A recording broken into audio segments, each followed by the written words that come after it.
Hi, my name's Bruce. Welcome to the first of these little talks that we're going to be doing to plan ahead. But what we've got to do is, before we start planning ahead and making plans for the new year and future things, I want you to do a little exercise, and I want you to stop and turn around. And for a moment, just look back at the last 11 months. What have you done? What have you achieved? Where have you won? Where have you maybe failed? But more importantly, what have you learnt? I want you to take a sheet of paper, a flip chart, a whiteboard, a blank piece of paper, and just write down 3 columns. All the stuff that you did well. Think about the victories, the contracts you've got, the new staff members that you've employed, the new relationships that you've formed, where your company has done well. Maybe an increase in sales, maybe launching a new product, maybe venturing into a new area. List all the victories, no matter how small.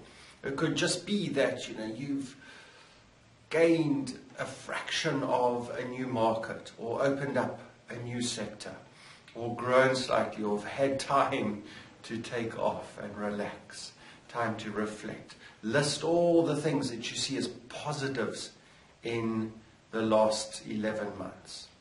Then in the middle column, list all the stuff that hasn't gone so well. Now, some of us need a couple of pages for these, and list all the issues that you hasn't gone well. The lost contracts, the bad debt, the staff member who stormed out, hopefully not holding all the money, the lost partnerships, the work that you got but didn't quite go so well. List all that stuff in the middle column. Then in the third column on the right hand side there, look at the first 2 and list the lessons that you've learned. This is the important thing. Whenever we have an event in our life, a coach will always ask us, where is the learning? And through this exercise, just list down all the learnings that you've done.